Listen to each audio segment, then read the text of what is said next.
맛있는 공부, 든든한 공부가 여기 있습니다. 자반 공부. 네, 제가 이제부터 올리는 과학 이론 영상은요, 새로운 제목을 좀 붙여서 새로운 코너 이름이죠. 네, 새로운 코너 이름으로 여러분에게 선을 보이게 됐습니다. 저는 이름 짓는 걸 상당히 좋아합니다.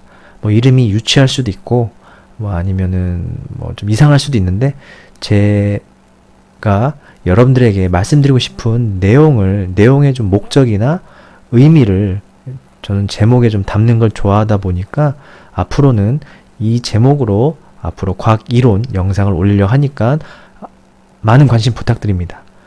제목만 바뀐 게 아니고요. 좀 더 내용의 질이라든가 영상의 뭐 퀄리티, 네, 조금 솔직히 영상에 자신이 없습니다. 제가 컴맹이라 자신은 없지만 최대한 여러분들에게 좋은 내용으로 보답을 해 드리려고 합니다. 그러면서 저도 성장하는 계기가 될 수 있을 것 같고요.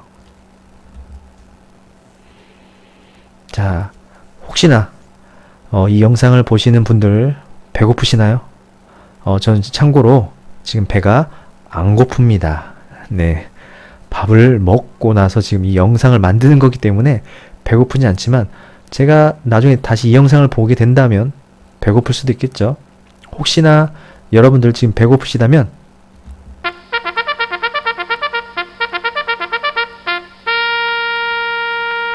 네, 군대 짬밥 아닙니다. 네, 짬밥 아니고요. 맛있는 음식 사진이 있는데 여러분 드세요. 다 여러분 것입니다. 이러면 얼마나 좋겠습니까? 진짜 여러분께 드리고 싶지만 이 사진만으로 밖에 보여드릴 수 없는 점 정말 아쉽게 생각을 합니다. 지금 근데 이 음식을 보면 어떤 좀 특이한 점이 있습니다. 어떤 점이 특이할까요? 바로 HMI라는 제품을 보여드린 겁니다. 영어로 하면은 홈 네네네 이겁니다. 네, 뒤에는 알아서 좀 읽으시길 바라고요. HMR 제품을 보여드린 건데 이게 무슨 뜻이냐면 제가 찾아보니까 가정 간편식이라는 음식입니다. 요즘 사람들 저도 그렇고요. 뭐 편의점이나 아니면 집에서 가정 간편식을 사서 쉽게 요리를 해 먹을 수 있는 시대가 왔습니다. 정말 편하죠. 참고로 전 요리를 잘 못하는데요. 그래서 전 정말 많은 도움을 받고 있습니다. 이런 가정 간편식을 제가 갑자기 왜 보여드렸을까요? 왜냐면 이 가정 간편식이 점점 증가하고 있는 추세입니다.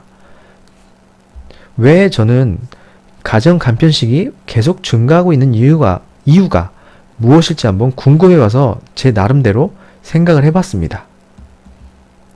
그 이유가 무엇일지 곰곰이 생각을 해보니까 바로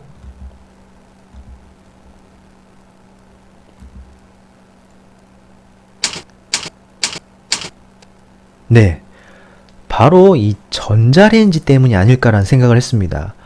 가정 간편식을 쉽게 먹을 수 있는 이유 중에 하나가 이 전자레인지로 쉽게 데울 수 있으니까 뭐 가스레인지나 뭐 후라이팬이나 냄비 같은 거 쓰지 않고도 정말 몇 분만 전자레인지에 넣어놓고 기다리면 누구나 훌륭한 음식을 집이나 아니면 뭐 아무 데서나 편한 장소에서 쉽게 접근할 수 있겠죠. 그래서 이번 시간에는 전자레인지에 대해서 한번 배워보려고 합니다. 저도 전자레인지 잘 모릅니다. 그래서 여러분과 같이 함께 공부하는 마음으로 준비를 한번 해보았습니다. 제 나름대로 순서를 정해서 말이죠. 그렇다면 전자레인지가 뭘까요? 전자레인지 뭔지 아시죠? 네. 혹시나 모르실 수도 있습니다. 왜냐면 지금 솔직히 제 집에는 전자레인지가 없습니다. 왜냐고요? 너무 가정 간편식을 많이 먹다 보니까 제가 너무 이렇게 좀 게을러지는 것 같아서 일부러 없앴습니다. 솔직히 고장나서 없어졌는데 그 뒤로 귀찮아서 안 산 거긴 하지만 아무튼 전자레인지가 무엇냐면 사전에서 찾아보면요, 전자기파를 이용하여 식품을 가열하는 조리기구를 뜻합니다. 뭐 이렇게 뜻을 몰라도 뭐 전자레인지가 어떤 물건인지는 다들 알고 계실 겁니다. 하지만 저는 전자레인지보다는 이 전자레인지 원리에 대해서 말씀을 드리려고 합니다. 왜냐하면 이거는 과학을 즐겁게 공부하는 유튜브 채널이니까요. 안 즐거우신가요? 즐거우셔야 됩니다. 기분 좋게 영상을 들으셔야 된다는 거 너무 심각하게 막 이거 뭐 무슨 원리인지 막 쉽게 이렇게 고민하면서 너무 어렵게 이렇게 너무 깊게 고민하지 마세요. 편하게 즐겨주세요. 즐기다 보면 질문도 생기고 의문도 생길 겁니다. 공부의 시작은 쉽게 시작하는 게 좋습니다. 자, 그렇다면 전자기파를 이용하는 조리기구라고 했는데 전자기파가 무엇인지 이제 하나씩 한번 점점 깊게 파고 들어가 보죠. 전자기파는 무슨 만화에서 보는 에네르기파 같은 게 아닙니다. 그런데 에네르기파일 수도 있습니다. 전 옛날 사람이라 에네르기파를 모를 수도 있어요. 만화에서 장풍 쏘는 거 있죠? 주인공이 악당을 물리칠 때 에네르기파를 이렇게 쏘면 막 나무도 부서지고 막 그 주인공이 악당이 막 다치기도 하는데 그런 에네르기파도 제가 봤을 때는 뭐 전자기파 일종이 아닐까 문득 그런 생각을 해보곤 합니다. 이 말이 진실인지 거짓인지 저도 모르죠. 제가 만화를 그런 의도로 제가 만든 게 아니기 때문에 그냥 추측만 해본 겁니다. 우선 전자기파가 뭐냐면 자기장과 전기장이 공간으로 퍼져나갈 때 생기는 파동이라고 합니다. 이게 뭔 말이요? 라고 지금 갑자기 사투리가 나왔는데 이렇게 의문을 던지실 수도 있습니다. 이거에 대해서 천천히 차근차근히 기본 이론에 대해서 한번 말씀을 드리도록 하겠습니다. 전자기파는 생각보다 어려운 학문입니다. 저도 뭐 어렵고요. 저도 전공이 아니기 때문에 어렵습니다. 그래서 제가 최대한 이해한 대로 말씀을 드리려고 합니다. 우선은 전기장과 자기장, 뭔가 두 가지 중요한 요인이 합쳐져서 생기는 파동이라는 건 이해는 되겠습니다. 파동이 뭔지 아시죠? 이렇게 물결 모양으로 움직이는 에너지 형태를 파동이라고 합니다. 우선은 자기장부터 알아볼까요? 뭔가 자기장 하니까 저는 솔직히 조금 어느 정도 말장난을 좀 좋아하는 게 자기장 하니까 무슨 어떤 장소처럼 느껴지네요. 장자로 끝나니까. 자, 자기장의 뜻은 자기적인 힘을 받는 공간, 즉 쉽게 말씀을 드리면 자석의 힘이 느껴지는 장소. 솔직히 저는 좀 더 어린 학생들한테는 이렇게 말을 하곤 합니다. 자석의 힘이 노는 장소. 네, 그 장소에서만 자석의 힘이 논다. 그 장소를 벗어나면 그 자석의 힘을 느낄 수가 없다. 이렇게 말을 하곤 하는데요. 이 정도만 이해하시면 과학에서 장자가 붙으면 공간, 장소란 뜻입니다. 장자가 이제 한자어로 마당 장자인데 보통 뭐 중력장, 중력의 힘이 생기는 공간이겠죠. 여러 가지 장자가 있습니다. 이 사진은 말굽 자석의 위에다가 이제 철가루를 뿌려본 사진인데요. 가만히 있던 철가루가 말굽 자석 주위에서 일정하게 배열을 하는 모습을 볼 수 있습니다. 이렇게 자석 주위에는 힘이 존재하는 장소가 있습니다. 왜냐하면 이 자석의 힘은 가까이 있어야만 작용하는 게 아니고요. 멀리 떨어진 물체 사이에서도 힘이 작용하기 때문에 이 힘을 특정한 뭐 숫자나 길이, 뭐 거리, 어떤 특정한 양으로 이렇게 좀 정의 내리기가 어렵습니다. 그래서 이 장소라는 공간의 개념을 이용해서 자석의 힘을 설명하곤 합니다. 그래서 이게 좀 가까이 붙지 않고서도 멀리서 작용하는 힘이 있다면 아마 마당, 장소의 개념이 들어간 이론이 꼭 들어갈 겁니다.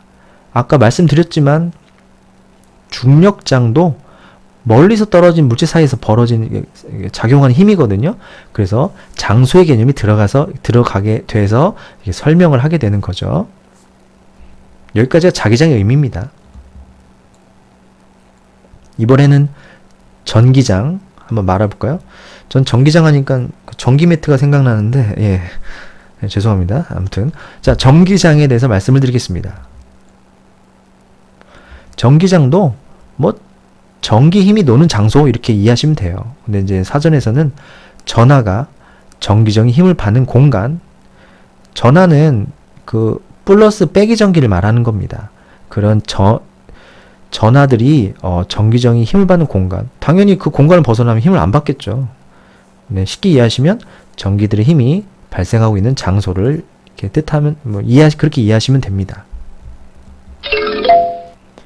자, 여기 가운데 더하기 전기, 좀 어려운 말로는 양성자가 있습니다. 이 양성자의 전기 힘은 이 사방팔방 작용하고 있는 겁니다. 이 작용하고 있는 걸 이렇게 선으로 나타낸 거죠. 이 주위에 뭐 더하기 전기라든가 양성자라든가 빼기 전기, 전자 등을 놓게 되면 그 전자들은 그 양성자나 전자는 힘을 받는 겁니다. 왜? 전기장 안에 있으니까요. 이게 전기장의 의미가 힘이 생기는 공간이라 이해하시면 될 것 같습니다. 저는 기초만 말씀드린 겁니다. 저도 뭐 고급까지 가려면 저도 좀 더 공부를 해서 나중에 더 차근차근히 영상을 올리도록 할 예정입니다. 자, 드디어 이제 전자기파 이제 제대로 이해해 봐야겠죠? 자, 자석의 힘이 생기는 장소, 전기 힘이 생기는 장소, 생기는 장소라고 말하기 좀 그러네요. 자석의 힘이 발생하는 공간, 전하의 힘이 발생하는 공간이 서로 퍼져 나갑니다. 왜냐면 움직이니까. 움직이면 그 장소도 움직이겠죠. 그 장소가 움직일 때 생기는 파동을 전자기파라고 합니다. 자, 이거에 대한 대표적인 그림이 있습니다. 바로 이 영상을 보여드리겠습니다. 자, 이게 보시게 되면 이게 전자기파의 대략적인 개념 그림입니다. 제가 보시게 되면 네이버 지식백과에서 제가 가져오게 됐는데 계속 움직이죠, 안 움직이죠? 자, 아무튼 움직이는 거 보셨죠? 자, 이 파동이라는 개념, 지금 이게 파란색 보시면 물결 모양으로 이렇게 흔들리는 거 보셨죠? 네, 파동은 물결 모양으로 움직이는 형태를 파동이라고 합니다. 그런데 지금 이가 이제 이 전기장을 뜻합니다. 즉 전기장은 그 전기 알갱이 더하기나 빼기 알갱이가 움직이는 걸 뜻합니다. 움직이면서 파동의 형태로 이 파란색 보이시죠? 파동의 물결 모양의 형태로 에너지를 전달하는 겁니다.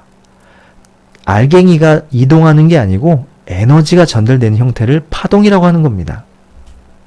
즉, 근데 보통은 더하기 전기와 빼기 전기 중에서 빼기 전기가 진동을 하게 되죠. 빼기 전기가 흔들리게 되면 그 에너지가 전달이 되는 겁니다. 여러분이 밧줄을 흔들면 밧줄이 이게 파동 모양으로 움직이는 걸 보셨을 겁니다. 밧줄이 이동하는 게 아니고요. 밧줄이 가진 게 아니죠. 여러분이 이렇게 흔들 때 힘을 준 그 에너지가 밧줄을 따라 이동해서 끝에 있는 사람이 밧줄을 잡고 있게 된다면 흔들리게 되는 겁니다. 그래서 넘어지거나 쓰러질 수 있습니다. 이렇게 이런 파동 모양으로 움직이게 되는데 이 전기장과 자기장은 동시에 존재하고 분리할 수가 없습니다. 아직까지 분리할 수 있는 방법을 못 찾았고요. 정말 구분하기도 힘든 그 힘 두 대상이 바로 전기장과 자기장입니다. 뗄래야 뗄 수 없습니다. 쉽게 말씀드리면 전기 힘과 자석의 힘은 뗄 수 없다, 뗄래야 뗄 수 없다 그런 말입니다. 간단히 예시를 들어보면 전자석 아시죠? 전기 힘으로 자석을 만듭니다. 반대로 자석의 힘으로 전기를 만들기도 합니다. 그거는 발전기죠. 네, 자석의 힘으로 전기를 만드는 건 발전기입니다. 이렇게 두 힘은 공존합니다. 이 공존하는 사진입니다. 즉 이렇게 말을 하곤 합니다. 전기장, 특히 빼기 전기가 진동하면서 에너지를 파동의 모양으로 퍼뜨리는 순간 주변에는 자석의 힘, 자기장이 생깁니다. 자기장이 생겨서 자기장의 힘도 파동의 형태로 전달이 되는데 이 만들어진 자기장이 다시 또 전기장에 영향을 주어서 전기장을 만들게 되고, 그 만들어진 전기장은 다시 자기장을 만들고, 서로가 서로에게 영향을 주면서 파동이 계속 유지돼서 쭉 가는 겁니다. 이런 거를 전자기파라고 하는 겁니다. 생각보다 엄청 어렵죠. 아마 한 번에 이해하시긴 힘들 겁니다. 저도 이해하기 어렵거든요. 또 듣고 다른 영상 또 들어보시고 책도 보시면 점점 이해가 되고, 아, 이런 거구나 아실 수 있을 겁니다. 저는 뭐 이 정도 개념만 말씀을 드릴 겁니다. 전기 힘과 자석의 힘은 뗄래야 뗄 수 없다. 서로가 서로에게 영향을 미쳐서 서로가 서로를 만들기도 하고 서로가 서로를 없애기도 합니다. 이렇게 이해하시면 됩니다. 네. 지금 전자기파까지 갔죠? 지금 전자레인지로 솔직히 지금 제가 말씀드리고 싶은 거는 전자레인지가 어떻게 음식을 뜨겁게 데우는지에 대해서 말씀을 드리려고 하는 겁니다. 네. 이 목적은 그거예요. 그걸 알기 위해서 제가 과학적으로 천천히 다가가고 있는 겁니다. 천천히 다가가다 보니까 시간이 꽤 흘렀네요. 그래서 1편은 이 정도로 마치고 2편에서 계속 이어서 말씀을 드리도록 하겠습니다.